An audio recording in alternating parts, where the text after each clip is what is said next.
Fine student, class number 41 Indian polity.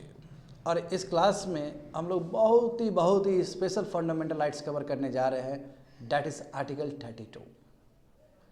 ये article 32 सबसे important fundamental right है, right from 12 to 35। बात समझे मैं क्यों ऐसा बोल रहा हूँ, ये तुमको थोड़ी देर में समझ में आ जाएगा। तो देखो, लेट्स स्टार्ट आर्टिकल 32। चलो इसको लेमन पर्सपेक्टिव में समझते हैं हम लोग, हाँ आम भाषा, आम आदमी के भाषा में समझते हैं। अच्छा, दुनिया भर का फंडामेंटल राइट्स दे दिया नहीं? आर्टिकल 12 में स्टेट का डेफिनेशन, करेक्ट। आर्टिकल 13 में लॉ का डेफिनेशन है ना, उसके उस हिसाब से बहुत सारा आर्टिकल्स सब। मगर देखो, आर्टिकल तो तुम दे दिए कि फंडामेंटल राइट्स से सुप्रीम कोर्ट को आना चाहिए, बट तुमने सुप्रीम कोर्ट को पावर ही नहीं दिया। तो सुप्रीम कोर्ट को भी तो पावर मिलना चाहिए ना किसी आर्टिकल से, ताकि कोई भी फंडामेंटल राइट्स में वायलेशन हो तो सुप्रीम कोर्ट इंटरवीन कर सके। उसी के लिए आर्टिकल 32 है। आर्टिकल 32 बाकी सभी फंडामेंटल राइट्स को इम्प्लीमेंट करने के लिए है और कोर्ट को पूरी तरीके से पावर देता है। ये सुप्रीम कोर्ट को पावर देता है, but at the same time high court के पास भी इस तरह का पावर है अंडर आर्टिकल 226 रिट्स जारी करने का। आया समझ में इतना? तो देखो, तो इस आर्टिकल को, आर्टिकल 32 को हम कहते हैं राइट टू कॉन्स्टिट्यूशनल रेमेडीज, यानी कि कोई भी प्रॉब्लम हो तो संविधान आपको सोल्यूशन दे रहा है। संविधान क्या कर रहा है? आपको सोल्यूशन दे रहा है इस आर्टिकल में। तो क्या चीज़ का सोल्यूशन दे रहा है? यदि कोई भी फंडामेंटल राइट्स वायलेट हो रहा है तो उसके लिए सोल्यूशन दे रहा है, उसको ठीक करने के लिए सोल्यूशन दे रहा है। तो देखो नंबर 1 क्या लिखा गया है बच्चे लोग, समझना होगा ठीक से। A mere declaration of fundamental rights in the Constitution is meaningless, useless, worthless, without providing an effective machinery for their enforcement, if and when they are violated।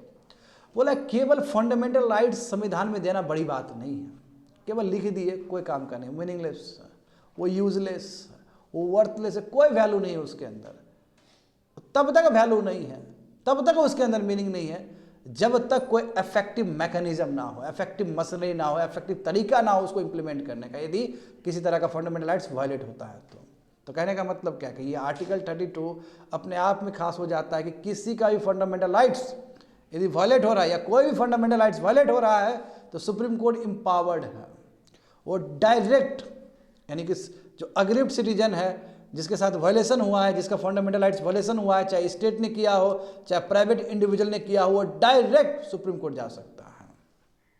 That is the magic of article 32। Hence article 32 confers the right to remedies for the enforcement of the fundamental rights of an aggrieved citizen. जिस citizen का fundamental rights violate हुआ है उसको पूरा इजाजत है कि वो अपना रेमेडी ले सकता है, यानी कि वो अपना जो भी उस प्रॉब्लम से गुजरा है, जो भी उसका फंडामेंटल राइट्स वायलेट हुआ है उसको वो ठीक करवा सकता है। और ठीक कैसे करवा सकता है? क्योंकि यही आर्टिकल जो है, आर्टिकल 32 सुप्रीम कोर्ट को एम्पावर करता है कि यदि किसी का वायलेशन है तो आप डायरेक्ट इंटरवीन करिए। In other words, right to get the fundamental rights protected is itself a fundamental right and this makes the fundamental rights real. कितना बढ़िया बात कहा गया। यानी कि दूसरे शब्द में कहा जाए तो फंडामेंटल राइट्स क्या है? तुम्हारा fundamental right, the right to get fundamental protected, यानी कि जो फंडामेंटल राइट जो दिया गया है वो एक प्रोटेक्टेड है, वो स्टेट नहीं ले सकता है, वो इंडिविजुअल नहीं ले सकता है। और ये बात भी क्या है? एक फंडामेंटल राइट ही है, वो इटसेल्फ ए फंडामेंटल राइट्स। कैसे? By placing article 32। तो आर्टिकल 32 क्या है? पूरा अग्रीव्ड सिटीजन को मौका देता है कि कोई भी स्टेट या प्राइवेट इंडिविजुअल उसके साथ गलत काम करता है तो वो डायरेक्ट सुप्रीम कोर्ट जा सकता है। तो कहने का मतलब कि कॉन्स्टिट्यूशनल रेमेडी है कि नहीं है? संविधान ने खुद एक मैकेनिज्म दिया है नागरिक को कि कैसे आप जाओगे, और सुप्रीम कोर्ट को भी एम्पावर्ड किया है। इसलिए बच्चे लोग, ये आर्टिकल 32 के वजह से ही ये फंडामेंटल जो राइट्स जो मिला है हमें, राइट फ्रॉम आर्टिकल 12 to 35, वो रियल हो जाता है। यदि आर्टिकल 32 नहीं रहता, इन्फोर्समेंट मैकेनिज्म नहीं होता, तो ये फंडामेंटल राइट्स का कोई मतलब नहीं बनता। आया समझ में ना? तो देखो बच्चे लोग क्या है, इसलिए डॉक्टर अंबेडकर, बाबा साहब भीमराव अंबेडकर क्या कहते हैं कि आर्टिकल 32 जो है सबसे इंपॉर्टेंट आर्टिकल है संविधान में, केवल फंडामेंटल राइट में नहीं, संविधान में सबसे इंपॉर्टेंट आर्टिकल है। क्यों इंपॉर्टेंट है? क्योंकि an article without which the constitution will be A nullity. यानी कहने का मतलब क्या है कि यदि ये आर्टिकल नहीं होता संविधान अपने आप में जीरो है। यदि संविधान है, संविधान यदि इन्फोर्सेबल है, संविधान यदि काम कर रहा है तो उसका श्रेय आर्टिकल 32 को जाता है। इसलिए आर्टिकल 32 क्या है? सोल ऑफ द कॉन्स्टिट्यूशन है, हार्ट ऑफ द कॉन्स्टिट्यूशन है, आत्मा है, मन है, हृदय है। इतना इंपॉर्टेंट चीज है आर्टिकल 32, क्योंकि बिना आर्टिकल 32 का संविधान क्या है? एक तरह से डेड है। इसलिए supreme court has ruled that, और देखो सुप्रीम कोर्ट ने भी कॉन्सोनेंस में बात रखा है। और सुप्रीम कोर्ट ने देखो केशवानंद भारती केस के बाद जो बेसिक स्ट्रक्चर जो डिवाइज्ड हुआ भारत में, तो उसमें कहा कि आर्टिकल 32 भी बेसिक स्ट्रक्चर है जी। पार्लियामेंट में कोई भी ऐसा लॉ पास ना हो जिसके वजह से आर्टिकल 32 खत्म हो। आर्टिकल 32 को पार्लियामेंट भी खत्म नहीं कर सकता। हम जानते हैं ना कि पार्लियामेंट कॉन्स्टिट्यूशनल अमेंडमेंट कर सकता है, मगर चूंकि जब बेसिक स्ट्रक्चर बन जाए कोई चीज़ तो पार्लियामेंट भी अमेंड करके संविधान में संशोधन करके वो चीज़ खत्म नहीं कर सकता है। देखो, hence it can not be abridged और taken away by way of amendment to the constitution. समझे? इसमें 4 चीज़ आता है बच्चे लोग, यानी कि आर्टिकल 32 को पढ़ोगे तो इसमें 4 चीज़ तुमको पढ़ना पड़ेगा। तो एक बात तो स्पष्ट हुआ कि आर्टिकल 32 कितना इंपॉर्टेंट है, from the perspective of doctor B.R. Ambedkar, जो कि खुद कॉन्स्टिट्यूशन असेंबली के फादर रहे हैं, चेयरमैन रहे हैं। बात समझ गए ना? और सेकंड क्या है कि सुप्रीम कोर्ट के दृष्टिकोण से भी कितना इंपॉर्टेंट है आर्टिकल 32। अब यहाँ पे देखो, इसमें 4 प्रोविजंस, एक प्रोविजन दूसरे प्रोविजन से मैच करता है। सिंपल बात है। देखो प्रोविजन 1 क्या है? The right to move the supreme court by appropriate proceeding for the enforcement of the fundamental rights is guarantee. यानी कि कोई भी अग्रीव्ड सिटीजन है जिसका वायलेशन हुआ फंडामेंटल राइट्स, उसको पूरा अधिकार है कि वो सुप्रीम कोर्ट अप्रोच कर सकता है। बड़ी बात है ना? अदरवाइज हम लोग क्या सुनते हैं कि वे ऑफ अपील होना चाहिए। पहले तुम डिस्ट्रिक्ट कोर्ट जाओ, डिस्ट्रिक्ट कोर्ट में नहीं हुआ तो फिर हाई कोर्ट जाओ, हाई कोर्ट में नहीं हुआ तो फिर सुप्रीम कोर्ट में जाओ, है ना? यहाँ पर ऐसा कुछ नहीं है। तुमको डायरेक्ट जाना है, डायरेक्ट जाओ। यानी कि एक अग्रीव्ड सिटीजन डायरेक्ट अप्रोच कर सकता है सुप्रीम कोर्ट को। That is the provision 1। The right to move the supreme court by appropriate proceeding, यानी कि सही तरीके से आपको जाना पड़ेगा। अब अप्रोप्रिएट प्रोसीडिंग का मतलब क्या है कि थोड़ी देर में प्रोविजन नंबर 2 में समझ में आएगा। क्या है ये अप्रोप्रिएट प्रोसीडिंग?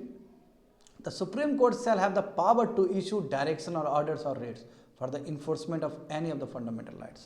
यदि कोई भी फंडामेंटल राइट्स में कहीं कोई वायलेशन हुआ है तो उसके लिए सुप्रीम कोर्ट के पास पूरा पावर है कि वो क्या कर सकती है? कोई डायरेक्शन इशू कर सकती है, हाँ, कोई ऑर्डर दे सकती है या कोई रिट्स दे सकती है। थोड़ी देर में बताएंगे रिट्स का मतलब क्या होता है। तो जो ये अप्रोप्रिएट जो प्रोसीडिंग कहा गया वो कुछ नहीं, सुप्रीम कोर्ट का रिट्स को कहा गया है कि सुप्रीम कोर्ट तक पहुंचेगा and then supreme court will decide कि किस तरह का एक्शन सुप्रीम कोर्ट को लेना है for the enforcement of the fundamental rights. और ये जो रीट्स है बच्चे लोग, ये जो गाइडलाइंस, ये जो ऑर्डर है, वो क्या क्या हो सकता है? हैबिस कॉर्पस हो सकता है, मैंडामाउस हो सकता है, प्रोविजन हो सकता है, सटरी हो सकता है और को वारंटो हो सकता है। ये 5 रीट्स है, यानी कि ये जो 5 जो है एक्स्ट्राऑर्डिनरी पावर है सुप्रीम कोर्ट के पास, और इसको यूज करके सुप्रीम कोर्ट फंडामेंटल राइट्स को इन्फोर्स कर सकती है। That is the point to be noted. तो अप्रोप्रिएट प्रोसीडिंग का मतलब यही होता है कि जो रीट्स जो दिया गया है सुप्रीम कोर्ट के पास, उसका ठीक से पालन सुप्रीम कोर्ट करेगा। And if you approach to the supreme court, if any aggrieved person approach to the supreme court for the enforcement of fundamental rights, और फंडामेंटल राइट्स को इन्फोर्स करने के लिए सुप्रीम कोर्ट क्या करती है? इस तरह का रीट्स को यूज करती है। होप सो समझ में आ गया होगा अच्छे से। आगे देखो, हम जानते हैं कि प्रोविजन 4 प्रोविजन है ना इसके अंदर। तीसरा प्रोविजन देखो, देखो ये एमसीक्यू के लिए बहुत सुंदर बैठेगा, इसलिए लिखा गया important for MCQs. Parliament can empower any other court to issue direction, orders और रिट्स ऑफ ऑल काइंड्स। अब देखो संविधान में देखोगे बच्चे लोग, तो आर्टिकल 32 के अंदर सुप्रीम कोर्ट को मिला है रिट्स जारी करने का। At the same time high court को भी मिला है, उसके लिए भी एक डेडिकेटेड आर्टिकल है, दैट इज आर्टिकल 226। तो ये जो लिखा गया है कि एनी अदर कोर्ट, तो ये एनी अदर कोर्ट का मतलब है कि दूसरा कोर्ट सब जो लोअर कोर्ट है, इनफैक्ट लोअर कोर्ट के पास भी इस तरह का पावर आ सकता है यदि पार्लियामेंट चाहे तो। यानी कि पार्लियामेंट यदि अमेंडमेंट कर दे संविधान में, तो पार्लियामेंट क्या कर सकती है? लोअर कोर्ट को भी, क्योंकि यहाँ पे अदर कोर्ट का मतलब हाई कोर्ट नहीं हुआ, क्योंकि हाई कोर्ट को पहले से ही मिला है। तो ये जो अदर कोर्ट है वो लोअर कोर्ट है, हाई कोर्ट से भी नीचे का कोर्ट है। यानी कि पार्लियामेंट चाहे तो डिस्ट्रिक्ट कोर्ट, सेशन कोर्ट जो लोअर कोर्ट है या सबऑर्डिनेट कोर्ट जो है, सबऑर्डिनेट कोर्ट भी रीट्स जारी कर सकते हैं इस तरह का, बट पार्लियामेंट चाहे तो। अब पार्लियामेंट ने अभी तक नहीं चाहा, जाहिर सी बात है पार्लियामेंट क्यों करेगा ये चीज़, पार्लियामेंट क्यों चाहेगा कि दूसरा बॉडी और इम्पावर्ड हो जाए, मतलब और ज़्यादा एक्स्ट्रा पावर आ जाए, ये भी बात है, ये पॉलिटिकल रीजन है कुछ। Anyway, however this can be done without the, हाँ अब दो अदर कोर्ट को आप पावर दो, इसका मतलब ये नहीं कि जो सुप्रीम कोर्ट को पहले से पावर मिला है, जो हाई कोर्ट को पहले से पावर मिला है, वो पावर डाइल्यूट नहीं होगा। इसका मतलब ये नहीं बोल सकते कि सुप्रीम कोर्ट के पास जो रिट्स जुरिस्डिक्शन है, रिट्स है 5 जो रिट्स है वो हम कम कर रहे हैं और हम लोअर कोर्ट को दे रहे हैं, ऐसा नहीं कर सकते हो। ना ही ये कह सकते हो कि हाई कोर्ट का हम डाइल्यूट कर रहे हैं जो रिट्स है, वो नहीं कर सकते, वो तो रहेगा ही मेंटेन, वो तो संविधान ने दिया, वो तो बेसिक स्ट्रक्चर है, वो आप चेंज ही नहीं कर सकते हो। आप ज़्यादा क्या कर सकते हो, लोअर कोर्ट को भी इस तरह का रिट्स है ना, रिट्स होने का वो आप प्रोविजन डाल सकते हो, यानी कि ऐसा लोअर कोर्ट भी रिट्स को प्रैक्टिस करे, ये चीज़ कर सकते हो। तो however this can be done without prejudice to the above powers conferred on the supreme court. Any other court का मतलब बाबू हाई कोर्ट नहीं है, क्योंकि हाई कोर्ट को तो ऑलरेडी मिला है आर्टिकल 226 के अंतर्गत। तो एनी अदर कोर्ट का मतलब होता है सब ऑर्डिनेट कोर्ट, जो डिस्ट्रिक्ट कोर्ट है, सेशन कोर्ट है, उसके बारे में बोला गया है। नंबर 1 समझ में आ गया, अग्रीव सिटीजन जा सकता है सुप्रीम कोर्ट अप्रोप्रिएट प्रोसीडिंग से। नंबर 2 क्या है कि इसके लिए सुप्रीम कोर्ट अपना रिट्स जारी कर सकती है। तीसरा क्या है, पार्लियामेंट सशक्त है कि दूसरे कोर्ट को भी इस तरह का रिट्स वो दिलवा सकती है। चौथा नंबर देखो, the right to move the supreme court shall not be suspended, यानी कि सुप्रीम कोर्ट तक जाने का जो अधिकार है एग्रीव सिटीजन का, वो सस्पेंड नहीं हो सकता है। नॉर्मल सर्कमस्टेंसेस में कभी भी सस्पेंड नहीं हो सकता, बट यदि संविधान में जो प्रोविज़न दिया गया है, जैसे नेशनल इमरजेंसी हुआ, तो नेशनल इमरजेंसी के टाइम में वो सस्पेंड हो सकता है। यानी कि आर्टिकल 32 भी, मैं देखो गौर करने वाली बात है, आर्टिकल 32 तभी सस्पेंड होगा जब प्रेसिडेंट चाहे, बिना प्रेसिडेंट के चाहे हुए नहीं हो सकता आर्टिकल 32 सस्पेंड। कई बार ऐसा भी होता है कि नेशनल इमरजेंसी के टाइम में प्रेसिडेंट को मन है कि आर्टिकल 32 सस्पेंड ना हो, तो नहीं होगा, ऑटोमेटिक नहीं है वो।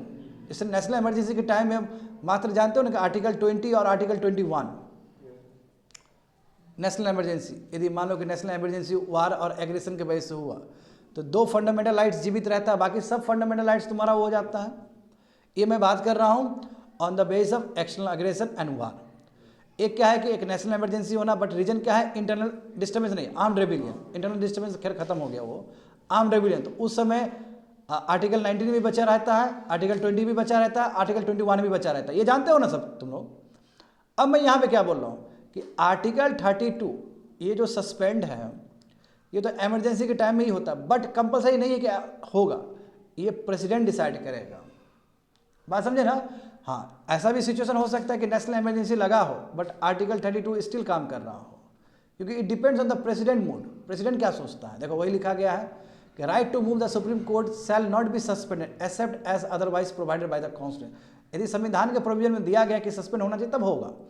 दस constitution provide that the president can suspend the right to move any court for the enforcement of the fundamental rights during a national emergency.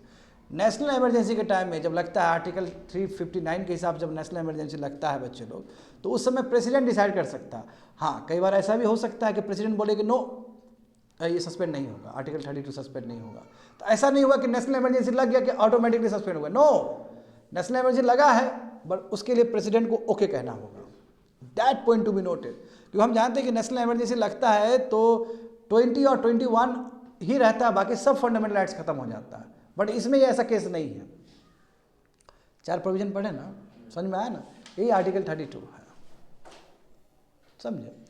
अब यहाँ पे देखो बहुत ही इंटरेस्टिंग चीज, it is thus clear that the Supreme Court has been constituted as the defender and the guarantor of the fundamental rights of the citizen। तो ये article 32 जो supreme court को दिया है, सुप्रीम कोर्ट के लिए है ना आर्टिकल 32। आखिर सुप्रीम कोर्ट को आर्टिकल 32 दिया गया कि भाई कोई भी प्रॉब्लम हो सिटीजन्स का, कोई भी फंडामेंटल राइट्स वायलेशन हो तो आप इंटरवीन कर सकते हो। तो व्हाट डज इट मीन, इसका मतलब हुआ कि सुप्रीम कोर्ट क्या है तुम्हारा, सुप्रीम कोर्ट को बनाया इसलिए गया है ताकि वो फंडामेंटल राइट्स सिटीजन का क्या कर सके, इंटैक्ट करके रख सके, यानी कि उसका गारंटी ले सके। कोई भी फंडामेंटल राइट्स में कहीं दिक्कत हुआ है तो तुरंत अग्रीव सिटीजन वहाँ जा सकता है। तो इसलिए सुप्रीम कोर्ट क्या है, गारंटर है और डिफेंडर है फंडामेंटल राइट्स का। It has been vested with the original and wide power for that purpose. इसलिए बच्चे लोग इसको ओरिजिनल जुरिडिक्शन मिला है सुप्रीम कोर्ट को, एज वेल एज ये पावर क्या है, वाइड पावर है। वाइड पावर क्यों है तो थोड़ी देर में समझ में आएगा। ओरिजिनल क्यों, ये ओरिजिनल क्यों है तो बात समझो। ओरिजिनल इसलिए क्योंकि aggrieved citizen direct supreme court जा सकता है बिना वे ऑफ अपील का। इसलिए क्या है कि ये पावर 32 जो पावर है ये क्या है तुम्हारा ओरिजिनल है। ओरिजिनल का मतलब क्या है कि जहाँ पे डायरेक्ट केस लिया जा सके, जहाँ पे सुप्रीम कोर्ट मना भी नहीं कर सकता। यदि किसी का फंडामेंटल राइट्स वायलेट हुआ और वो सुप्रीम कोर्ट जा रहा है तो सुप्रीम कोर्ट में मना नहीं हो सकता है, क्योंकि सुप्रीम कोर्ट को वो ओरिजिनल काम दिया गया है, उसी के लिए सुप्रीम कोर्ट को बनाया गया है, फर्स्ट वर्क। बात समझे ना। इसलिए ओरिजिनल इसलिए है कि aggrieve citizen direct supreme court जा सकता है, वे ऑफ अपील में जाने की जरूरत नहीं है, डिस्ट्रिक्ट कोर्ट, हाई कोर्ट इस तरीके से जाने की जरूरत नहीं है, डायरेक्ट जा सकता है, इसलिए ओरिजिनल है। दूसरा क्या वाइड है, वाइड बोले है ना, वाइड मतलब बड़ा होता है। तो because its power is not restricted to issuing of orders और डायरेक्शन बट ऑल्सो रीड्स। केवल क्यों वाइड कहा गया, क्योंकि सुप्रीम कोर्ट केवल ऑर्डर ही जारी नहीं करती है, केवल डायरेक्शन ही जारी नहीं करती है। एट द सेम टाइम इसके पास फंडामेंटल राइट्स को इन्फोर्स करने के लिए इसके पास स्पेशल रिट्स मैकेनिज्म भी है। इसलिए वाइड पावर है ये, इसलिए ये ओरिजिनल पावर है सुप्रीम कोर्ट के लिए। कोई पूछेगा आर्टिकल 32 के अंदर जो ओरिजिनल और वाइड पावर का बात किया गया वो किस कॉन्टेक्स्ट में बात किया गया। ओरिजिनल इसलिए क्योंकि अग्रीव सिटीजन बिना वे ऑफ अपील का वो डायरेक्ट सुप्रीम कोर्ट जा सकता है for the enforcement of the fundamental rights, number 1। दूसरा वाइड इसलिए है क्योंकि सुप्रीम कोर्ट के पास एक्स्ट्राऑर्डिनरी पावर है रिट्स को इश्यू करने का। उसी के लिए जानते हो 5 रिट्स इशू किया जाता है, 5 types of writs. The purpose of article 32 is to provide a guarantee. अब देखो सही बात है, जिस हिसाब से जुडिशरी बहुत डिले होता है ना, बहुत टाइम लगता है जुडिशरी में, कितना करोड़ केसेस पेंडिंग है। तो पर्पस जो आर्टिकल 32 का ये है कि गारंटी मिलेगा ही मिलेगा आपको सुप्रीम कोर्ट में न्याय, यदि फंडामेंटल राइट्स आपका वायलेट हुआ है। इफेक्टिव मिलेगा, श्योर मिलेगा, एक्सपीडियंस बहुत क्विकली मिलेगा, इनएक्सपेंसिव। क्यों एक्सपेंसिव क्यों नहीं, क्योंकि इधर से रास्ता से जाते तो एक्सपेंसिव हो जाता, वो अब अपील से जाते तो फिर हाई कोर्ट गए फिर गए, बहुत पैसा लगता। डायरेक्ट आप चाहो तो ज़्यादा पैसा नहीं लगेगा। और summary remedy for the protection of fundamental rights. इसलिए बच्चे लोग आर्टिकल 32 का वेरी पर्पस जो है वो क्या है कि निश्चित ढंग से इन्फोर्स करना फंडामेंटल राइट्स का, इनएक्सपेंसिव ढंग से। बहुत तेज़ी से क्विकली रेमेडी मिल जाएगा आपको वहाँ पे। Only the fundamental rights guaranteed by the Constitution can be enforced under Article 32। में ध्यान रहे, आर्टिकल 32 जो सुप्रीम कोर्ट को देता है पावर, वो केवल फंडामेंटल राइट्स से संबंधित है, बाकी दूसरा चीज़ नहीं हो सकता उसके अंदर। बाकी कोई मान लो कि नॉन फंडामेंटल कोई राइट्स, कोई बाकी कॉन्स्टिट्यूशनल राइट है, बाकी कोई स्टैट्यूटरी राइट्स है, बाकी कोई कस्टमरी राइट्स है, तो उसके लिए यदि सुप्रीम कोर्ट जाएगा तो सुप्रीम कोर्ट बोलेगा भागो यहाँ से, फंडामेंटल राइट्स होना चाहिए, लीगल राइट नहीं। बात समझ में आ गया ना। There must be fundamental rights, यानी कि जो आर्टिकल 12 से लेके 35 तक संबंधित हो।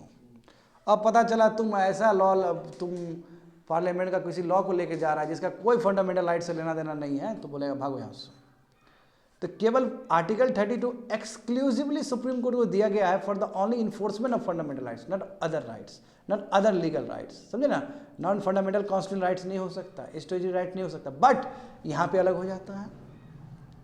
बट आर्टिकल 226 जो हाई कोर्ट को मिला है वो सबके लिए मिला है। इसलिए बच्चे लोग देखो, ये गौर करने वाली बात है कि देखो जाहिर सी बात है, किसी नागरिक का यदि फंडामेंटल राइट्स यदि वायलेट हो जाए तो हाई कोर्ट भी जा सकता है। ऐसा नहीं कि हाई कोर्ट नहीं जा सकता, वो हाई कोर्ट भी जा सकता है, हाई कोर्ट मना भी कर सकता है, हाई कोर्ट मना भी कर सकता है। क्यों? क्योंकि हाई कोर्ट के पास और भी चीज़ है, वो लीगल राइट्स को भी इन्फोर्स कर सकता है अंडर आर्टिकल 226। इसलिए तुम देखोगे तो वो केसेस डिफरेंट केसेस ले सकता है। बट यदि किसी अग्रीव सिटीजन का फंडामेंटल राइट्स वायलेट हो गया तो सुप्रीम कोर्ट मना नहीं कर सकता है, supreme court must admit it. Supreme court को एडमिट करना ही होगा, क्योंकि उसी के लिए आर्टिकल 32 सुप्रीम कोर्ट के लिए स्पेशल बनाया गया है। हाई कोर्ट के लिए ओरिजिनल जुडिशियल नहीं है। हाँ ओरिजिनल है, हाई कोर्ट के लिए भी है। हाई कोर्ट इस तरह का भी केसेस ले सकता है, मगर कंपलसरी नहीं है, डिस्क्रिशनरी पावर है। सुप्रीम कोर्ट के पास ये क्या है, कंपलसरी है। सुप्रीम कोर्ट को फंडामेंटल राइट्स को लेकर लेना ही पड़ेगा, मगर हाई कोर्ट के पास इस तरह का पावर नहीं है, कंपलसरी नहीं है, उसका डिस्क्रिशनरी पावर है। वो ले भी सकता है या फिर अग्रीव सिटीजन को बोल सकता है जाओ यहाँ से, हम नहीं देखेंगे तुम्हारा फंडामेंटल राइट्स, तो डायरेक्ट सुप्रीम कोर्ट दौड़ेगा। बात समझ गए ना। तो वही अभी थोड़ा देर में पढ़ोगे वो सब चीज़ भी। हाँ, इसलिए the violation of fundamental rights is the sine qua non for the exercise of the rights conferred by the article 32। इसलिए जब तक फंडामेंटल राइट्स में वायलेशन नहीं होगा तब तक आर्टिकल 32 का कोई यूज़ नहीं होगा। तो आर्टिकल 32 को यदि यूज़ करना है सुप्रीम कोर्ट को, तो उसके लिए सुप्रीम कोर्ट ऐसे नहीं आएंगे। सुप्रीम जब तक फंडामेंटल राइट्स में वायलेशन ना हो तब तक आर्टिकल 32 का सुप्रीम कोर्ट यूज़ नहीं कर सकती है। यानी कि दूसरे शब्द में कहा जाए तो Supreme court under article 32 can not determine A question, यानी कि फंडामेंटल राइट्स से अलग कोई क्वेश्चन हो, कोई लीगल राइट्स से हो, कोई तुम्हारे स्टैट्यूटरी राइट्स से हो, कोई कस्टमरी लॉ से, तो वो सुप्रीम कोर्ट नहीं ले सकता है। केवल सुप्रीम कोर्ट यदि आर्टिकल 32 को यूज़ करना है सुप्रीम कोर्ट को, तो केवल वो फंडामेंटल राइट से रिलेटेड ही चीज़ हो सकता है। बात समझ में आया? तो आर्टिकल 32 कैनॉट बी इन्वोक्ड, वही सेम चीज़ है, 12 और 13 सेम बोला गया है कि आर्टिकल 32 ऐसे तुम इन्वोक नहीं कर सकता है supreme court, simply determine constitution of executive order. Executive order का कॉन्स्टिट्यूशनलिटी है कि नहीं है, संविधान के प्रोविजन से बना है कि नहीं बना है, लेजिस्लेशन संविधान के प्रोविजन से बना है कि नहीं बना है, ठीक है, वो ऐसे सुप्रीम कोर्ट नहीं ले सकता। बट कोई लेजिस्लेशन, सुनो अच्छे से, कोई लेजिस्लेशन और एग्जीक्यूटिव एक्शन के वजह से फंडामेंटल राइट्स दिक्कत हो रहा है तो फिर सुप्रीम कोर्ट संज्ञान ले सकता है। हाँ बिल्कुल कर सकता है। जुडिशियल रिव्यू भी तो यहीं से मिलता है, आर्टिकल 32 से ही मिलता है बच्चों। तो वही तो, क्योंकि फंडामेंटल राइट जो है वो बेसिक स्ट्रक्चर है, बात समझो। यानी कि कोई भी एग्जीक्यूटिव एक्शन हुआ, कोई भी तुम्हारा लेजिस्लेशन हुआ, लेजिस्लेचर का जो लेजिस्लेशन होता है, चाहे विधानसभा का हो चाहे तो लोग उधर का पार्लियामेंट का हो, वो तभी ले सकता है, उसके ऊपर तभी कॉन्स्टिट्यूशनलिटी चेक कर सकता है सुप्रीम कोर्ट, यदि उसके वजह से, उस प्रोविजन के वजह से, उस एक्शन के वजह से फंडामेंटल राइट्स वायलेट हो रहा है। यदि वायलेट नहीं हो रहा है तो वो चेक नहीं करेगा, बोलेगा वो जाओ अलग है।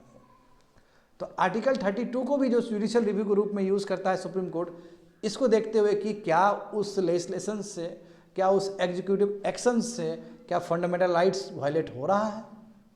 Very very important point, very very important point. ऐसे सुप्रीम कोर्ट नहीं ले सकता है। बात समझे? यही कहने का मतलब ये बात तो तय हो गया कि सुप्रीम कोर्ट का जो आर्टिकल 32 है, यानी कि जो आर्टिकल 32 है फंडामेंटल राइट्स का, वो डेडिकेटेड टू सुप्रीम कोर्ट, और सुप्रीम कोर्ट को केवल फंडामेंटल राइट्स के लिए दिया गया है, वो enforcement of the fundamental rights के लिए। और उसके लिए सुप्रीम कोर्ट लेजिस्लेशन के अंदर भी जा सकती है, एग्जीक्यूटिव एक्शन के अंदर भी जा सकती है। आ रहा है समझ में ना?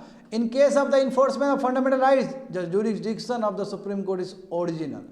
हाँ ओरिजिनल है, बोले ओरिजिनल क्योंकि वहाँ जाएगा, बट एक्सक्लूसिव नहीं है। क्यों? क्योंकि हाईकोर्ट के पास भी तो मामला पहुँच सकता है। यदि कोई फंडामेंटल राइट्स यदि वायलेट हुआ है तो अग्रिप्ट जो सिटीजन है वो तो हाईकोर्ट भी जा ही सकता है, इसलिए एक्सक्लूसिव नहीं है, बट ओरिजिनल जरूर है। ओरिजिनल इसलिए कि डायरेक्ट अप्रोच कर सकता है सुप्रीम कोर्ट में। यही नहीं बोले थे ओरिजिनल और वाइड का, वाइड क्यों? क्योंकि रिट्स जारी कर सकता है सुप्रीम कोर्ट। आगे देखो, क्योंकि ये कंकरेंट पावर है, ये जो जुरिस्डिक्शन है कंकरेंट है, क्योंकि हाई कोर्ट को भी ये पावर मिला है अंडर आर्टिकल 226। मैं दोनों में अंतर होगा। हाई कोर्ट क्या कर सकता है? और भी विषय ले सकता है। हाई कोर्ट क्या कर सकता है? और भी विषय ले सकता है रिट्स को जारी करने में। मैं सुप्रीम कोर्ट जो करेगा मात्र फंडामेंटल राइट से रिलेटेड ही जारी कर सकता है वो। तो देखो वहाँ पे क्या लिखा गया, it vest original power in the high court. High court को भी देखो, हाई कोर्ट को भी ओरिजिनल पावर ही मिला है, डायरेक्शन इशू करने का, ऑर्डर इशू करने का, रिट ऑर्डर करने का, ठीक है, for the fundamental rights also. But ध्यान रहे वो लीगल राइट्स के लिए भी, स्टैट्यूटरी राइट्स के लिए भी, कस्टमरी राइट्स के लिए भी हाई कोर्ट आर्टिकल 226 को यूज़ कर सकता है, उस रिट्स को यूज़ कर सकता है। It means that when the fundamental rights of citizen are violated, जब कोई भी फंडामेंटल राइट्स किसी भी सिटीजन का वायलेट हो तो उसके पास दोनों चांस हैं, या तो वो हाई कोर्ट जा सकता है या फिर वो सुप्रीम कोर्ट जा सकता है। बात समझे? दोनों पे पास पावर है। हाई कोर्ट उसको लौटा भी सकता है, मगर सुप्रीम कोर्ट नहीं लौटाएगा। देखो, since the right guarantee by the article 32, the right to move to the supreme court where fundamental rights is infringe is itself a fundamental right. वो अपने आप में फंडामेंटल राइट है कि नहीं है? तो availability of alternative remedies no bar to relief under article 32। इसलिए द एबिलिटी, यानी कि सुप्रीम कोर्ट को एडमिट करना ही पड़ेगा वो केस। कहने का मतलब ये है, दूसरा रास्ता नहीं हो सकता है। हाउएवर सुप्रीम कोर्ट ने अपने जजमेंट में कहा है कि यदि पॉसिबल हो तो आप हाई कोर्ट के द्वारा आओ, क्योंकि सबसे नज़दीक है, वहाँ से आओ। मैं इसका मतलब ये नहीं कि हम सुप्रीम कोर्ट का बात मानेंगे। क्यों? क्योंकि सुप्रीम कोर्ट को आर्टिकल 32 मिला है तो सुप्रीम कोर्ट डायरेक्ट भी जा सकते हो आप। बोले however the supreme court has ruled that way relief through the high court is available, जहाँ पे आपको हाई कोर्ट के थ्रू रिलीफ मिल जाता है, क्योंकि हाई कोर्ट के पास भी आर्टिकल 226 है, तो वहीं पे जाओ, फर्स्ट वहीं मूव करो। बट दैट डजंट मीन कि आप सुप्रीम कोर्ट नहीं जा सकते हो, आपको पूरा पावर है सुप्रीम कोर्ट जाने का। यानी कि अग्रीव सिटीजन आंख बंद करके सुप्रीम कोर्ट जा सकता है यदि कोई भी फंडामेंटल राइट्स उसका वायलेट होता है। और सुप्रीम कोर्ट उस समय ये नहीं बोल सकती कि हम नहीं देखेंगे, सुप्रीम कोर्ट ये बोल ही नहीं सकता है, सुप्रीम कोर्ट देखना ही है। आर्टिकल 32 पूरा सुप्रीम कोर्ट को पावर देता है कि आपको देखना ही देखना है, आप मना नहीं कर सकते हो। बट मैं बार बार बोल रहा हूँ हाई कोर्ट मना कर सकता है। अच्छा चलो पढ़ते हैं रीट्स के बारे में, ठीक है। तो रीट्स देखते हो कितना इंपॉर्टेंट चीज़ है। तो एक एक रीट्स को समझते हैं और ये भी जानते हैं कि रीट्स का क्या हिस्ट्री रहा है, आखिर ये रीट्स वाला कॉन्सेप्ट आया कहाँ से। तो पहले समझते हैं नंबर 1 पॉइंट, सुप्रीम कोर्ट को रीट वाला जो प्रोविज़न है वो अंडर आर्टिकल 32 मिलता है, जो कि हम लोग देख चुके हैं। और हाई कोर्ट को कहाँ से मिलता है, आर्टिकल 226 के अंतर्गत मिलता है। तो सिमिलर रीट्स नाम देखो, हैवी कॉर्पस, मैंडामोस, प्रोहिबिशन, सेटरी और कोवरेंटो। इसके बारे में भी जिक्र करेंगे, इसका मीनिंग क्या है थोड़ी देर में समझोगे। फर्दर पार्लियामेंट के पास ये भी पावर है, आर्टिकल 32 के अंदर ही पावर है। थर्ड वाला प्रोविजन याद है ना कि पार्लियामेंट क्या कर सकता है, दूसरे कोर्ट को भी इस तरह का रीट्स दिलवा सकता है। And since no such provisions has been made so far, अभी तक ऐसा कुछ नहीं किया गया, अभी तक ऐसा पार्लियामेंट ने ऐसा पावर को यूज़ ही नहीं किया। तो अभी तक देखोगे तो केवल सुप्रीम कोर्ट और हाई कोर्ट ही इस तरह का रीट जारी करती है, दूसरा कोर्ट नहीं कर पा रही है, नहीं कर रही, क्योंकि पार्लियामेंट ने ऐसा कोई काम ही नहीं किया है। चलो ये अभी का पोजीशन हो गया ना। तो अभी कहोगे कि कौन कौन रीट जारी कर सकता है, तो सिंपल बात है supreme court and high court, simple. अब देखो थोड़ा हिस्ट्री भी समझ में आना चाहिए ना कि रीट वाला व्यवस्था कहाँ से आया। इनफैक्ट हमारा संविधान लागू होने से पहले भी 1950 से पहले भी रीट जारी होता था हमारे कंट्री में। और उस समय जो बच्चे लोग जो रीट जारी होता था वो केवल 3 ही हाई कोर्ट करता था। वो कौन कौन कोर्ट था, Calcutta high court, Mumbai high court और मद्रास हाई कोर्ट। हालांकि इलाहाबाद हाई कोर्ट भी आ चुका था, पटना हाई कोर्ट भी आ चुका था, मगर इन लोगों के पास पावर नहीं था, पावर केवल 3 ही कोर्ट के पास था 1950 से पहले। मगर जैसे संविधान लागू हुआ तो सभी हाई कोर्ट को ये पावर दे दिया गया। आया समझ में कुछ, मैजिक समझ रहे हो। संविधान लागू हुआ, कब लागू हुआ संविधान पूरी तरीके से, 26 जनवरी 1950 को। उसके बाद ये पावर जो पहले पावर की कौन सा हाई कोर्ट एंजॉय कर रहा था 1950 से पहले, ये 3 दिनों प्रेसिडेंसी रहा है ब्रिटिश का, कलकत्ता, मद्रास और बॉम्बे, यहाँ पे हाई कोर्ट था। तो यही पावर एंजॉय कर रहा था केवल रीट्स वाला।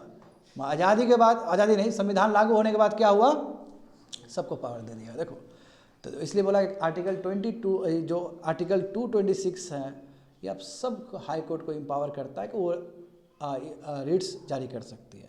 तो इलाहाबाद हाई कोर्ट भी कर सकती है ना, पटना हाई कोर्ट भी कर सकती है ना, मद्रास हाई कोर्ट भी कर सकती है ना, केरल हाई कोर्ट भी कर सकती है ना। तो बात समझो। अच्छा तो तुम्हारे मन में आना चाहिए कि आखिर ये है क्या, रीट्स का मतलब क्या होता है। देखो बच्चे लोग, ये जो रीट्स है, ये जो कॉन्सेप्ट है, ये इंग्लिश लॉ से लिया गया। कहाँ से लिया गया, इंग्लिश से लिया गया, इंग्लैंड का जो लॉ है उससे लिया गया। और दे आर नोन एज, इस जो रीट्स को यदि पूरा पढ़ोगे तो इसको क्या कहा जाता है, प्रेरोगेटिव रीट्स। प्रेरोगेटिव रीट्स, प्रेरोगेटिव मतलब बहुत इंपॉर्टेंट। क्या हिस्ट्री क्या है, तो इंग्लैंड में कैसे चला ये, इंग्लैंड में कैसे चल रहा था ये writs. They are so called in England as they were used in the exercise of prerogative of the king who was and still described as the fountain of justice। यानी कि ये जो पावर था प्रेरोगेटिव रीट्स का, ये power exclusively केवल king के पास present था। एक्सक्लूसिवली, समझे ना, मतलब खाली किंग के पास ही ये पावर था ये पहले शुरुआत में। और इसलिए किंग को कहा जाता है, किंग क्या है, फाउंटेन ऑफ जस्टिस है। किंग हमेशा जस्टिस का ही बात सुनाएगा, किंग कभी गलत नहीं हो सकता। तो किंग अपने आप को ठीक करने के लिए भी इस तरह का रीट जारी कर सकता था, इसका स्टार्टिंग पॉइंट है। बाद में क्या हुआ कि इंग्लिश हाई कोर्ट भी ये जो व्यवस्था है रीट्स का वो भी यूज़ करना शुरू कर दिया। जब ब्रिटिश पीपल के ऊपर जो लिबर्टी का बात आया, उसका फ्रीडम का बात आया, उसका राइट्स का बात आया, तो जो पहले एक्सक्लूसिवली जो किंग के पास था वो पावर हाई कोर्ट भी यूज़ करना शुरू कर दिया for the liberties of the British people, ताकि ये लोग को रेमेडी मिल सके। मान लो कि स्टेट ने कुछ गलत काम किया किसी सिटीजन के ऊपर और उसका लिबर्टी खत्म हो गया, उसका राइट्स खत्म हो गया, तो कॉन्स्टिट्यूशनल रेमेडी के लिए या एक्स्ट्राऑर्डिनरी रेमेडी के लिए अब इंग्लैंड का हाई कोर्ट भी इसको यूज़ करना शुरू कर दिया था। तो देखो इस तरह इंडिया में आया है ये चीज़। होप सो समझ में आ रहा होगा बच्चे लोग तुम लोग को। तो स्टार्टिंग पॉइंट क्या है, ये किंग्स, किंग क्या है, फाउंटेन ऑफ जस्टिस। किंग कभी गलत नहीं हो सकता है, बात समझे। तो हमारे इंडिया में देखो, तो writ jurisdiction of supreme court differs from that of high court in 3 aspect. देखो जितना बताया है वो एक तरह समरी है कि हाई कोर्ट को भी मिला अंडर आर्टिकल 226 और सुप्रीम कोर्ट को भी मिला रेट्स अंडर आर्टिकल 32। मत दोनों का रेट्स अलग है विद्यार्थी लोग, केवल नेम सेम होने से सेम पावर नहीं होता है, दोनों का अलग है। तो किस किस तरीके से अलग है समझो, 3 तरीके से अलग है और इसको हमें एक एक चीज़ समझना होगा। Supreme Court can issue rates only for the enforcement of fundamental rights. केवल फंडामेंटल राइट्स को इन्फोर्स करने के लिए सुप्रीम कोर्ट रेट का यूज कर सकती है, बात समझे ना। But high court can issue rates not only for the enforcement of fundamental rights but also for any other purpose. बाकी पर्पस के लिए भी हो सकता है। बाकी पर्पस का मतलब क्या है कि एनी ऑर्डिनरी लीगल राइट हो सकता है, स्टैट्यूटरी राइट हो सकता है, कस्टमरी लॉ हो, कुछ भी हो सकता है। तो फॉर एनी अदर पर्पस का मतलब क्या कि कोई भी लीगल राइट भी हो सकता है। आया समझ में? हाँ, इसलिए कह सकते हो कि जो रीट ज्यूरिसडिक्शन है सुप्रीम कोर्ट का वो थोड़ा छोटा है हाई कोर्ट के सामने में।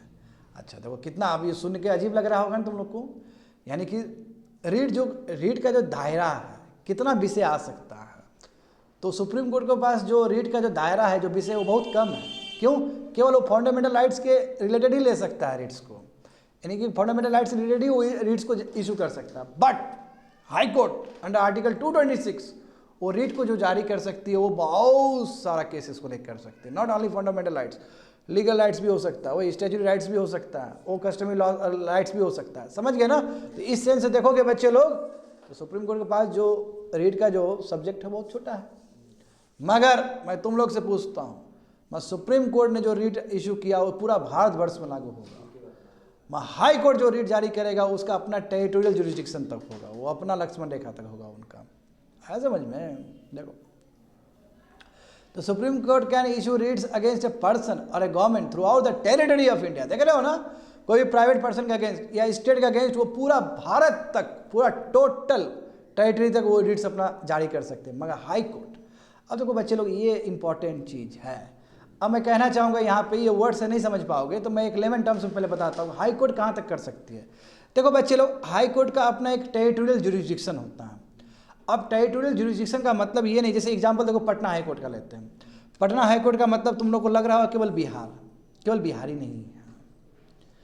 यदि मान लो कोई यूपी में बैठा हुआ आदमी, सुनो अच्छे से, कोई उत्तर प्रदेश में बैठा हुआ आदमी है और उसने कुछ ऐसा क्राइम किया है जिसकी वजह से बिहार में उसका संबंध है, तो पटना हाई कोर्ट का जुरिस्डिक्शन उस आदमी के ऊपर भी लागू हो सकता है।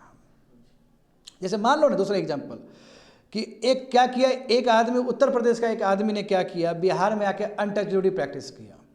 चलो ऐसे करते हैं, अनटचेबिलिटी प्रैक्टिस किया और यहाँ करके फिर भाग गया और वो फिर चला गया उत्तर प्रदेश। पटना हाई कोर्ट में मामला पहुँचा, तो पटना हाई कोर्ट के पास ये पावर है कि भले वो जो बदमाश आदमी जिसने अनटचेबिलिटी प्रैक्टिस किया, वो भले यूपी में है, उसका पावर यूपी तक उस आदमी तक जाएगा। That is called territorial jurisdiction. Territorial jurisdiction का मतलब केवल टेरिटरी तक ही सीमित नहीं है। जो पर्सन है, जो इन्वॉल्व है, वो यदि उस टेरिटरी में इन्वॉल्व है, यानी कि बिहार से इन्वॉल्व है, वो कहीं पे रहे भारत में, वहाँ तक उसका जुरिस्डिक्शन जाएगा हाई कोर्ट का। आया समझ में? देखो पढ़ो, समझो उसको। Whereas a high court can issue writs against a person residing or against a government or authority located within its territorial jurisdiction। अंदर भी हो सकता है ना, पटना हाई कोर्ट का पूरा बिहार में हो सकता है ओनली, और आउटसाइड, देखो outside it's jurisdiction, outside it's territorial jurisdiction only if the cause of the action arises with in its territorial jurisdiction. यानी कि बिहार से संबंध है, भले वो यूपी में रह रहा हो, भले वो केरल में रह रहा हो, क्योंकि उसका आफ्टर ऑल टेरिटोरियल जुरिस्डिक्शन से संबंधित है वो चीज़। तो वो आदमी भी आ सकता है, भले वो अभी केरल में रह रहा हो, तमिलनाडु में रह रहा हो, वहाँ तक भी उनका बात जा सकता है, वहाँ तक भी वो रीट जारी हो सकता है। आया समझ में ना? इसलिए कह सकते हो स्टूडेंट कि जब बात होगा टेरिटोरियल जुरिस्डिक्शन का, तो अनडाउटली सुप्रीम कोर्ट सुप्रीम होगा, है ना। रीट जारी करने का बात है सुप्रीम कोर्ट को, तो टेरिटोरियल जुरिस्डिक्शन सुप्रीम कोर्ट का हमेशा बड़ा होगा, है ना। Is wider than that of high court, क्योंकि हाई कोर्ट का कहाँ तक सीमा है, केवल अपने टेरिटोरियल जुरिस्डिक्शन तक। और उसके टेरिटोरियल जुरिस्डिक्शन तक यदि कोई संबंधित केस, और भले ही दूसरे हाई कोर्ट का टेरिटोरियल जुरिस्डिक्शन में कोई आदमी रह रहा है, तो वो भी हाई कोर्ट फैसला सुना सकता है उसके लिए भी, जैसे अभी यूपी का केस बताए हैं। मगर सुप्रीम कोर्ट कितना बढ़िया है, कहीं का केस हो कहीं ले सकता हो, वाइडर है सुप्रीम कोर्ट। आगे देखो, तीसरा देखो, रेमेडी अंडर आर्टिकल 32। ये अपने आप, यानी कि आपको जो न्याय मिल रहा है रेमेडी मतलब क्या, जो आपको सोल्यूशन मिल रहा है आर्टिकल 32 के अंदर, वो अपने आप में एक फंडामेंटल राइट्स है। इसलिए सुप्रीम कोर्ट मना नहीं कर सकता है इस चीज़ को लेके, यानी कि ये रीट सुप्रीम कोर्ट मना नहीं कर सकता है, सुप्रीम कोर्ट को इशू करना ही पड़ेगा, ये रीट्स एक्सरसाइज करना ही पड़ेगा। यानी किसी अग्रिम सिटीजन का यदि फंडामेंटल राइट्स वायलेट हो जाए और वो सुप्रीम कोर्ट जाए तो सुप्रीम कोर्ट मना नहीं कर सकता है, कहने का मतलब ये है। जबकि सिमिलर जो रेमेडी प्रेजेंट है आर्टिकल 226 के अंदर भी, जो कि हाई कोर्ट को मिलता है, वो डिस्क्रिशनरी है। हाई कोर्ट मना कर सकता है, हाई कोर्ट कह सकता है नहीं हम तुम्हारा केस नहीं लेंगे। High Court may refuse to exercise its jurisdiction, समझ गए ना। Article 32 does not mainly confer power on the supreme Court as article 226 does a High Court to issue writs for the enforcement of fundamental rights और other rights of the as part of its general jurisdiction. The Supreme Court is thus constituted as a defender and guarantor of the fundamental rights. तो इसलिए supreme court defender है और guarantor है, क्योंकि high court तो मना भी कर सकता है इस चीज़ को लेके, हाई कोर्ट मना कर सकता है। तो भले ही आर्टिकल 226 के अंदर हाई कोर्ट को बोला गया कि आप फंडामेंटल राइट्स भी देख सकते हो, मैं वो देख सकते हो, वो डिस्क्रिशनरी पावर है। हाई कोर्ट को मन होगा तो देखेगा, उस हिसाब से रीट्स इशू कर सकता है। यदि मन नहीं हुआ तो नहीं देखेगा, वह सुप्रीम कोर्ट ऐसा नहीं कर सकता है। तो इसलिए हम कह सकते हैं ना कि सुप्रीम कोर्ट क्या है, गारंटर है, कस्टोडियन है फंडामेंटल राइट्स का। तो अब इसके बाद हम लोग देखेंगे कि अंडर आर्टिकल 32 और अंडर आर्टिकल 226 किस किस टाइप का रीट्स जारी कर सकता है high court and supreme court. तो देखो बहुत ही मस्त चीज़ है बच्चे लोग, इस पे मूवी बना है हैबिस कॉर्पस के ऊपर, तुम लोग शायद देखा होगा, कुछ साल पहले मूवी बना था हैबिस कॉर्पस के ऊपर। देखो अब टेक्निकल है, लैटिन वर्ड सब है, समझना होगा अच्छे से, ठीक है। हैबिस कॉर्पस का मतलब क्या है, ये लैटिन वर्ड से आया है, लैटिन ग्रीक लैटिन वर्ड सुने हो ना, लैटिन वर्ड से आया है। इसका मतलब to have the body of, यानी कि देखो सिंपल लेमन टर्म्स में कहते हैं ना, पहले हाँ लेमन टर्म्स में कहते हैं। देखो हैबिस कॉर्पस का मतलब है कि कोई भी आदमी, कोई भी अथॉरिटी या कोई भी प्राइवेट इंडिविजुअल किसी को गिरफ्तार करके रख लिया, तो उसको आदेश जा रहा है कि जिसको तुम गिरफ्तार करके रखा है इलीगल तरीके से, उसका बॉडी लेके आओ, हम देखेंगे। That is habeas corpus. होता है ना कि बहुत आर्बिट्री डिटेंशन हो जाता है कई लोग का, बिना लॉ फॉलो किए हुए लोग को जेल में डाल दिया जाता है।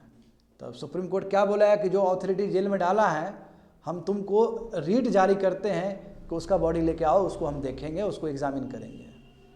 बात समझे, डेट इज हैबिस कॉर्पस। देखो तो लैटिन टर्म है, उसका मतलब to have the body of, किसका बॉडी, जिसको पकड़ के जेल में डाल दिया गया है, जिसके साथ फंडामेंटल राइट्स क्या हो रहा है, वायलेट हो रहा है। देखो it is an order issue by the court to a person, हाँ ये हाई कोर्ट सुप्रीम कोर्ट दोनों कर सकती है ना, यानी कि ऑर्डर इशू किया जा रहा है कोर्ट के द्वारा, किसको, उस पर्सन को जिसने दूसरे आदमी को पकड़ के रखा है, और उस पर्सन को कहा जा रहा है कि पहला वाला पर्सन जिसको पकड़ के तुम रखे हो उसको प्रोड्यूस करो।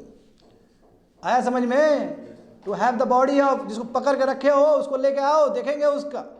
And the court then examines the cause, court देखेगा किस रीजन से पकड़ा गया इसको, और देखेगा कि जो पकड़ा गया वो लीगल तरीके से पकड़ा गया कि नहीं पकड़ा गया, क्या गैर कानूनी ढंग से पकड़ के जेल में तो नहीं डाल दिया गया उसको। आया समझ में। तो it would set the detain person free, और यदि लगे कि भाई इलीगल तरीके से उसको जेल में डाला गया, तो जिसको पकड़ के जेल में डाला गया है उसको छोड़ देगा, बोलेगा जाओ घूमो, तुमको गलत तरीके से पकड़ रखा था। देखो एक ही बार में फंडामेंटल राइट्स उसका हो गया, सिक्योर्ड हो गया। It would set the detain person free, जो पकड़ के रखा गया था जिस आदमी को, उसको छोड़ दिया जाएगा यदि सुप्रीम कोर्ट या हाई कोर्ट को लगे कि वो डिटेंशन इलीगल था। तो इसलिए कहते हैं स्टूडेंट, ये जो हैबिस कॉर्पस है ये अपने आप में बुल्क वर्क है, यानी कि बहुत ही इंपॉर्टेंट चीज़ है इंडिविजुअल लिबर्टी का। यदि आर्बिट्री डिटेंशन हो जाए, ज़बरदस्ती स्टेट यदि अथॉरिटी यदि पकड़ के जानबूझ करके गैर कानूनी ढंग से यदि पकड़ के जेल में डाल दे, तो उसके लिए सबसे बड़ा बिगेस्ट रेमेडी है हैबिस कॉर्पस। समझ गए ना। The writ of habeas corpus can be issued, हाँ देखो ना, दोनों के लिए, प्राइवेट इंडिविजुअल के अगेंस्ट भी हो सकता है और ये पब्लिक अथॉरिटी के अगेंस्ट भी हो सकता है, यानी कि स्टेट के अगेंस्ट भी हो सकता है। वही आर्टिकल 12 पब्लिक अथॉरिटी, दोनों के लिए हो सकता है। बट लिमिटेशन है इसका, ऐसा तो नहीं होना चाहिए कि डिटेंशन यदि लॉफुल है, यानी कि डिटेंशन जो पकड़ा गया उसने मर्डर किया था वो जेल में, तो ऐसा आदमी को तो फिर सुप्रीम कोर्ट वो नहीं कर सकती है। तो इसलिए लिखा गया कि writ on the other hand is not issued, यानी कि रीट तब जारी नहीं किया जा सकता जब ये कंडीशन हो, यदि किसी को गिरफ्तार किया गया है कानूनी ढंग से और उसने कुछ अपराध किया है, तब सुप्रीम कोर्ट या हाई कोर्ट इस तरह का रीट जारी नहीं कर सकती है, नंबर 1। नंबर 2 क्या है, यदि उसके ऊपर कंटेम्प्ट ऑफ कोर्ट का मुकदमा चल रहा हो या कंटेम्प्ट ऑफ लेजिस्लेचर का मुकदमा चल रहा हो तो उसको हैबिस कर्पस का नहीं मिल सकता है safe guard. Contempt of court समझते हो ना, हाई कोर्ट और सुप्रीम कोर्ट का अगेंस्ट ही कुछ बोल दिया इसलिए वो जेल में है। या फिर क्या हुआ कि विधानसभा या लोकसभा या राज्यसभा के अगेंस्ट कुछ बोल दिया, तो जानते हो ना पावर है उन लोगों के पास, लोकसभा के पास पावर है ना, राज्यसभा के पास पावर है ना कंटेम्प्ट ऑफ हाउस, उसी तरह विधानसभा के पास पावर है ना कंटेम्प्ट ऑफ हाउस। तो उस केस में यदि वो जेल में भर्ती है तो सुप्रीम कोर्ट संज्ञान नहीं ले सकती उस समय, सुप्रीम कोर्ट उस समय हैबिस कॉर्पस नहीं यूज़ कर सकती है, या हाई कोर्ट उस समय यूज़ नहीं कर सकते। सुप्रीम कोर्ट हाई कोर्ट दोनों के पास पावर है। तीसरा देखो, यदि डिटेंशन हुआ है, कोई कंपिटेंट अथॉरिटी किया, मान लो कि मार्शल किया हो, आर्मी मार्शल करता है ना, अपना कोर्ट चलता है उन लोग का भी, यदि कंपिटेंट अथॉरिटी ने यदि उसको पकड़ के रखा है तो उस समय भी सुप्रीम कोर्ट हैबिस कॉर्पस नहीं चला सकती है। या फिर जुरिस्डिक्शन से बाहर हो, जैसे एग्जांपल देखो हाई कोर्ट के लिए कह सकते हो, या फिर सुप्रीम कोर्ट के लिए भी कर सकते हो कि मान लो कि नेपाल में केस है तो सुप्रीम कोर्ट ऐसे जारी कर सकती है। उसके लिए फिर एक्स्ट्राडिशन ट्रीटी चाहिए इंडियन गवर्नमेंट और नेपाल गवर्नमेंट के बीच में। तो यदि जुरिस्डिक्शन के बाहर हो तो फिर हैबिस कॉर्पस नहीं किया। आप देखो हाई कोर्ट और सुप्रीम कोर्ट दोनों के लिए हो सकता है। हाई कोर्ट जानते हो टेरिटोरियल जुरिस्डिक्शन तक ही बात रहेगा, या फिर कॉज तुम्हारा कम से कम टेरिटोरियल जुरिस्डिक्शन से जुड़ा होना चाहिए। यदि टेरिटोरियल जुरिस्डिक्शन से कॉज नहीं जुड़ा है तो फिर रीट इशू नहीं कर सकती है हाई कोर्ट भी। तो लिमिटेशन है, ये 4 लिमिटेशन है जहाँ पे हैबिस कॉर्पस को नॉर्मली इशू नहीं किया था। बट इस चारों केस को छोड़ दोगे तो बाकी टाइम में फंडामेंटल राइट्स को वो करने के लिए, अब फंडामेंटल राइट्स भी कौन सा, आर्बिट्री अरेस्ट, उसके लिए आया समझ में। हैबिस कॉर्पस क्या है, मैंडामोस। अब मैंडामोस क्या है देखो, तो it literally means we command, हम आदेश देते हैं, यानी command issue by the court to public officials asking him to perform his official duty that he has failed और रिफ्यूज टू परफॉर्म। यानी कि यहाँ पे कोर्ट आदेश देता है पब्लिक ऑफिशियल्स को जो गवर्नमेंट सर्विस में है, उसको आदेश देता है कि तुम जो काम नहीं कर रहे हो या जो तुम काम नहीं कर पाए अब काम करो ठीक से, क्योंकि तुम्हारे काम के वजह से, तुम्हारे काम नहीं करने की वजह से किसी का फंडामेंटल राइट्स वायलेट हो रहा है। तो ये आदेश सुना सकती है सुप्रीम कोर्ट या हाई कोर्ट। समझ गए मैंडामोस का मतलब क्या है, कि मैंडामोस में क्या है कि किसी को एक्टिव बनाया जा रहा है, इसको ऐसे कहो, क्योंकि अभी थोड़ी देर में और भी प्रोहिबिशन भी पढ़ोगे, उसमें इनएक्टिव बनाया जाता है, इसमें एक्टिव बनाया जाता है। एक्टिव क्यों, क्योंकि कोई पब्लिक ऑफिशियल यदि अपना ड्यूटी डिस्चार्ज नहीं कर रहा है ठीक से, अपना काम नहीं किया ठीक से, तो उसको ऊपर से आदेश दिया जा रहा है कि भाई काम करो ठीक से, बात समझो, काम करो ठीक से। हाँ, और वो किसके अगेंस्ट जारी हो सकता है, एक पब्लिक बॉडी के अगेंस्ट हो सकता है, कॉर्पोरेशन के अगेंस्ट हो सकता है, एक इंफीरियर कोर्ट के अगेंस्ट भी हो सकता है, सब ऑर्डिनेट कोर्ट के अगेंस्ट भी हो सकता है बच्चे लोग, एक ट्राइब्यूनल के अगेंस्ट हो सकता है, और सरकार के अगेंस्ट भी हो सकता है। बड़ी बात है, बड़ी बात है ये। यानी कि मान लो कि किसी, जैसे मान लो कभी दिल्ली में एयर पोल्यूशन चल रहा है ना बच्चे लोग, हाँ मैंडामोस जारी कर दिया, मैंडामोस जारी कर दिया। क्या है आम आदमी का पार्टी, आम आदमी पार्टी कर क्या रहा है, वो मैंडामोस जारी करो काम ठीक से। जो स्टेबल बर्निंग के वजह से जो दिल्ली में गैस चैम्बर बना हुआ है ठीक करो उसको, जारी हो गया ऊपर से। क्यों, क्यों एयर पोल्यूशन, क्योंकि एयर पोल्यूशन से फंडामेंटल राइट्स हनन हो रहा है। यदि आम आदमी पार्टी वाला लोग काम करेगा ठीक से तो एयर पोल्यूशन रिड्यूस हो जाएगा। तो मैंडामोस गवर्नमेंट के विरोध में, गवर्नमेंट के अगेंस्ट भी किया जा सकता है, point to be noted. Municipal corporation का अगेंस्ट भी हो सकता है, कोई भी कॉर्पोरेशन का किसी कोर्ट का अगेंस्ट हो सकता है, बात समझो ना, हाई कोर्ट नहीं, क्योंकि हाई कोर्ट के पास तो खुद पावर है। लेकिन सब ऑर्डिनेट कोर्ट, यदि मान लो कि सब ऑर्डिनेट कोर्ट कोई डिस्ट्रिक्ट जज है या फिर कोई एक है ना सेशन कोर्ट में कोई जज है, वो ठीक से काम नहीं कर रहा, तो ऊपर से आदेश आ जाएगा फिर।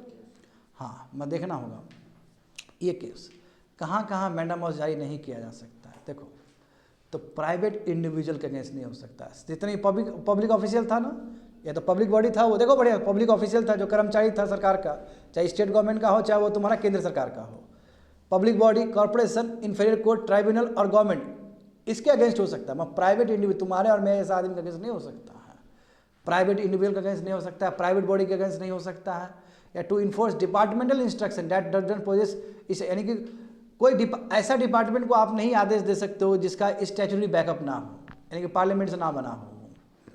When the duty is discretionary, जब ड्यूटी डिस्क्रिशनरी है, भाई किसी ऑफिशियल को बोला गया कि तुमको करना है तो करो और नहीं करना हो तो मत करो, यदि उसने नहीं किया तो उसके ऊपर से मैंडामोस जारी नहीं हो सकता, क्योंकि आखिर ड्यूटी क्या था, डिस्क्रिशनरी था वो। To enforce a contractual obligation, यदि कोई कॉन्ट्रैक्ट का बात हो, कॉन्ट्रैक्ट साइन करने की बात हो और एक किसी ने साइन नहीं किया तो उस केस में मैंडामॉस जारी नहीं हो सकता है। हाँ, वेरी वेरी इंपॉर्टेंट, प्रेसिडेंट के अगेंस्ट नहीं हो सकता है, गवर्नर के अगेंस्ट नहीं हो सकता है। अच्छा, मैं यहाँ पे क्यों ठहर गया कि ये कॉन्सेप्ट खुद प्रेसिडेंट से आया है। किंग, उस समय किंग मतलब प्रेसिडेंट, तो उस समय देखो स्थिति क्या था कि जब प्रेरोगेटिव जो रीट्स है, मैं थोड़ा इतिहास में जाना चाहता हूँ। इंग्लैंड में जब प्रेरोगेटिव रीट्स का जारी हुआ, किसके एक्सक्लूसिव पावर किसको मिलता था? किंग को। जब हाई कोर्ट सब ये जारी करना शुरू कर दिया तो किंग को प्रोटेक्शन मिला कि किंग के अगेंस्ट नहीं हो सकता ये रीट्स, क्योंकि स्टार्टिंग पॉइंट किंग ही है। तो सिमिलरली प्रेसिडेंट जो कि हेड है हमारे कंट्री का, गवर्नर जो कि एक स्टेट का सबसे बड़ा हेड है, उसके अगेंस्ट जारी नहीं किया जा सकता है। आया समझ में? और जो चीफ जस्टिस, जो करंट चीफ जस्टिस है, देखना यदि वो जुडिशियल कैपेसिटी में हो, very very important, high court के जो चीफ जस्टिस है वो यदि वो जुडिशियल कैपेसिटी में हो तो उस समय उसके अगेंस्ट मैंडामॉस जारी नहीं हो सकता है। बट यदि चीफ जस्टिस हाई कोर्ट के ही हो बट वो एडमिनिस्ट्रेटिव कैपेसिटी में हो तो उसके अगेंस्ट भी जारी हो सकता है। लिख लो ये चीज को, यानी कि वो जुडिशियल, उस समय जज है, वो जज का भूमिका अदा कर रहे हैं। तो जब चीफ जस्टिस जो हाई कोर्ट का जब जज का भूमिका अदा कर रहे हैं, जुडिशियल कैपेसिटी से फैसला सुना रहे हैं, तो उस समय मैंडामॉस उनके अगेंस्ट जारी नहीं हो सकता है। बट वो कुछ एडमिनिस्ट्रेटिव वाला काम कर रहे हो, क्योंकि जानते हो कि जज को बहुत सारा और भी काम करना पड़ता है। यदि वो एडमिनिस्ट्रेटिव कैपेसिटी में हो तो उनके अगेंस्ट हो सकता है। लिख लो इस चीज को, कहीं लिखा नहीं गया है, लिख लो इसको। तो मैंडामॉस समझ में आ गया ना बच्चे लोग? मैंडामॉस कहाँ कहाँ जारी हो सकता है? तो अब देखते हैं प्रोहिबिशन। प्रोहिबिशन क्या? इंग्लिश डिक्शनरी देखो, प्रोहिबिशन मतलब होता है निषेध, रोकना, है ना। मैं इसमें देखो लीगल टर्म में प्रोहिबिशन का मतलब होता है कि कोई चीज हो रहा है उसको रोक देना। यानी कि मैंडामॉस ने क्या किया? एक्टिविटी को डायरेक्ट किया ना, पब्लिक ऑफिसर को बोला भाई काम करो ठीक से, ट्राइब्यूनल को बोला ठीक से काम करो। हाँ, जो चीफ जस्टिस है हाई कोर्ट का, यदि एडमिनिस्ट्रेटिव कैपेसिटी में, उसको भी बोला काम करो ठीक से, बोला ना जी। हाँ, प्रेसिडेंट और गवर्नर को नहीं बोल सकता है। तो मैंडामॉस जो रीट है, सेकंड जो रीट है, उसने एक्टिविटी को प्रमोट किया। मगर ठीक उल्टा प्रोहिबिशन क्या करता है? इस एक्टिविटी को रोकता है। रोकने का मतलब क्या है? रोकने का मतलब कि जो लोअर कोर्ट है, बच्चे लोग, कई बार लोअर कोर्ट ना हड़बड़ी में गड़बड़ी वाला फैसला सुना देता है, कुछ फैसला सुना देता है, तो ऊपर से हाई कोर्ट से या सुप्रीम कोर्ट से आदेश आता है कि ठहरो, ये फैसला नहीं सुनाना है। That is a prohibition. यानी कि इसका लिटरल मीनिंग देखो, इसका मतलब टू फॉरबिड, रोकना। हायर कोर्ट, हायर कोर्ट मतलब सुप्रीम कोर्ट और लो कोर्ट क्या करती है? सुप्रीम कोर्ट या high court, that is a higher court. Higher court का मतलब क्या? सुप्रीम कोर्ट, क्यों जानते हो हाई कोर्ट के पास भी पावर है ये। हाई कोर्ट और सुप्रीम कोर्ट जारी करती है लोअर कोर्ट को, या ट्राइब्यूनल को। ट्राइब्यूनल जानते हो ना, क्वासी जुडिशियल बॉडी जो है, उसको जारी करती है और कहती है कि जो तो आपका जुरिस्डिक्शन है, जो आप जो सुनाने जा रहे हो, वो आपके क्षेत्र में नहीं आता, इसलिए मत वो फैसला सुनाओ। Prevent the latter from the exceeding its jurisdiction और usurping a jurisdiction that it does not possess. यानी कि जो आपका सीमा है, जहाँ तक आपका जुरिस्डिक्शन है, और यदि उस जुरिस्डिक्शन से ज़्यादा निकल के यदि लोअर कोर्ट कुछ फैसला सुना रहा है तो ऊपर से रोक देगा कि वो तुम्हारे अधिकार में नहीं है, मत सुनाओ, ठहरो। इसलिए कह सकते हैं कि मैंडामॉस क्या करता है? एक्टिविटी को प्रमोट करता है, डायरेक्ट करता है। जबकि प्रोहिबिशन क्या करता है? एक्टिविटी को प्रमोट नहीं करता, रिस्ट्रिक्ट करता है, इनएक्टिविटी करता है वो। आया समझ में ना? हाँ, writ of prohibition can be, हाँ, ये जो प्रोहिबिशन का जो रीट है किसके किसके अगेंस्ट जारी हो सकता है? बढ़िया समझना है ये चीज़, बढ़िया समझना है। ये केवल जुडिशियल और क्वासी जुडिशियल अथॉरिटी के अगेंस्ट हो सकता है। वेरी वेरी इंपॉर्टेंट, और ये खास बना देता है इसको। अभी देखो मैंडामॉस किसके किसके अगेंस्ट हो रहा था?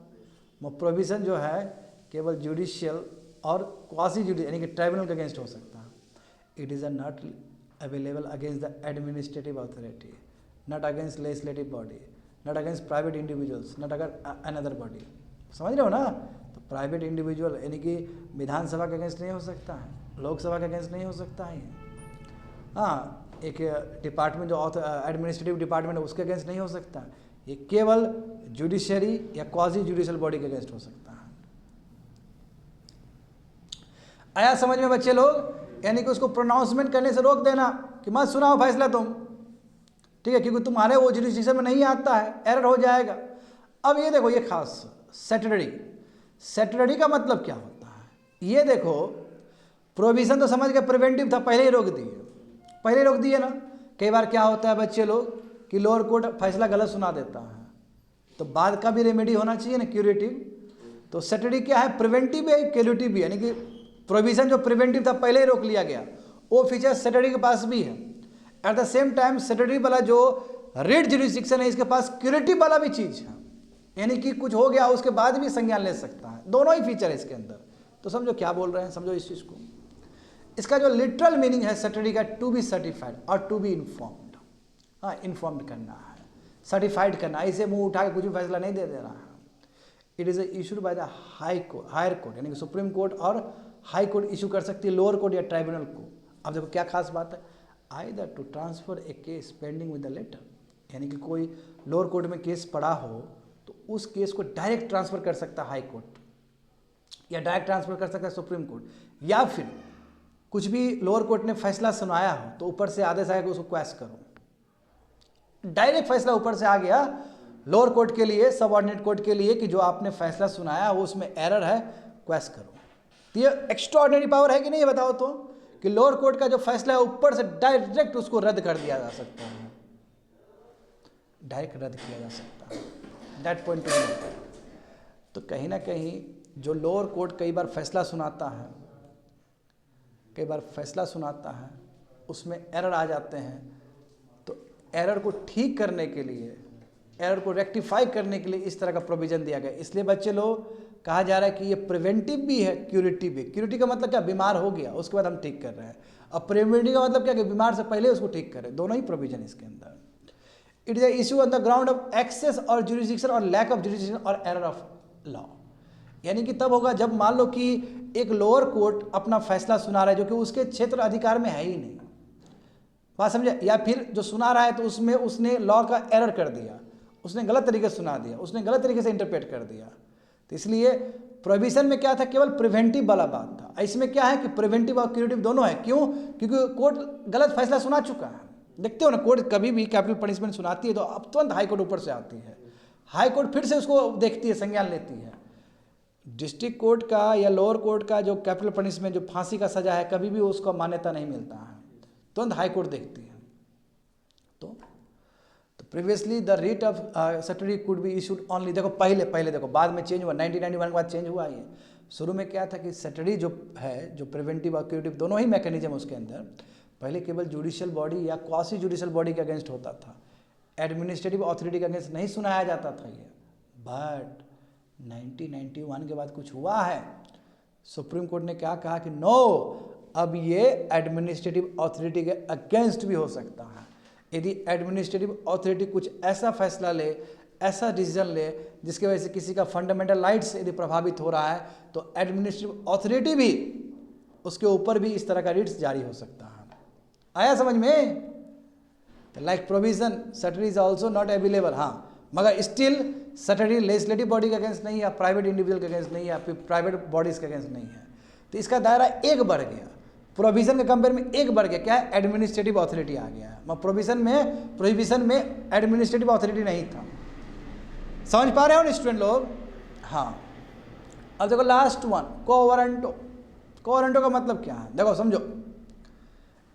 कोवारंटो का मतलब, इसका लिटरल मीनिंग कहोगे, इसका जो रियल मीनिंग कहोगे, by what authority or warrant, यानी कि it is issued by the court to inquire into the legality of claim of person to a public office, hence it is a prevents illegal usurpation of public office by a person. कहने का मतलब क्या है कि किस authority, किस हैसियत से कोई पब्लिक ऑफिस में बैठा हुआ है। कई बार होता है ना धांधलीबाजी, कई बार होता है ना डीएम बन के आ गया कोई वर्दी लगा के, कई बार होता है ना कि कोई पोस्ट है और पोस्ट में कोई गलत आदमी बैठ गया है, कोई उस पोस्ट में कोई गलत आदमी बैठ गया।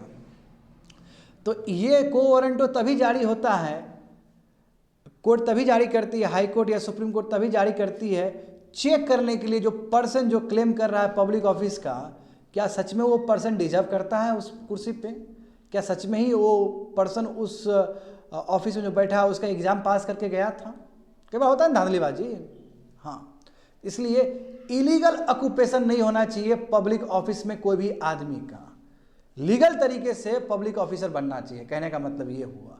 हाँ, ये खास इसलिए है बच्चे लोग, जो अग्रीव्ड सिटीजन नहीं है वो भी जा सकता है सुप्रीम कोर्ट और हाई कोर्ट ये रीट को इशू करवाने के लिए। जैसे मान लो कि हम अभी एक जगह पर बैठे हुए हैं, है ना, हम तुम लोग को पढ़ा रहे हैं, हमको क्या पता चला कि बगल का कोई एक पब्लिक ऑफिस में कोई आदमी डिजर्व नहीं करता, मैं बाहर का आदमी वहाँ बैठ रहा है, तो हम तो डायरेक्ट इम्पैक्टेड नहीं हुए, हम भी ये इशू को बाहर ले जा सकते हैं हाई कोर्ट या सुप्रीम कोर्ट में।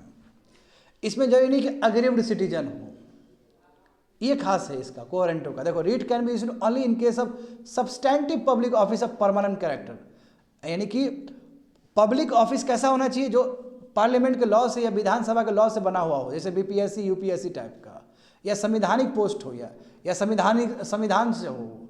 जैसे संविधान से देखो इलेक्शन कमीशन ऑफ इंडिया, या यूपीएससी बीपीएससी, या फिर पार्लियामेंट के लॉ से या विधानसभा के लॉ से जो पास होके जो बना है पब्लिक ऑथोरिटी, पब्लिक जो पोस्ट, उसी के लिए लागू होगा, दूसरा नहीं। It cannot be issued in cases of ministerial office, ministerial office के लिए नहीं बच्चे लोग, प्राइवेट ऑफिस के लिए नहीं है ये। हाँ, अनलाइक द अदर फोर, जितना भी चार देखे उसमें क्या था कि केवल अग्रीव्ड सिटीजन को ही जाना था, अग्रीव्ड पर्सन को ही जाना था, बट इसमें ऐसा नहीं है। कोई भी इंटरेस्टेड पर्सन जिसको लग रहा है कि कोई भी गलत पब्लिक ऑफिस में गलत आदमी बैठ गया है, गलत तरीके से बैठ गया, कोई भी आदमी ले जा सकता है इस मुद्दा को हाई कोर्ट में या सुप्रीम कोर्ट में। यही क्या है, कोहेरेंटो है। तो 5 रीट्स बताएं बच्चे लोग। भाई बहुत सारे कंट्री में और भी रीट्स होता है, जो नहीं केवल 5 ही रीट्स होता है। इनफैक्ट इंग्लैंड में और भी रीट्स चलते हैं। भारत ने केवल 5 रीट्स को स्वीकार किया है, और ये जो पावर है सुप्रीम कोर्ट और हाई कोर्ट दोनों को दिया गया है।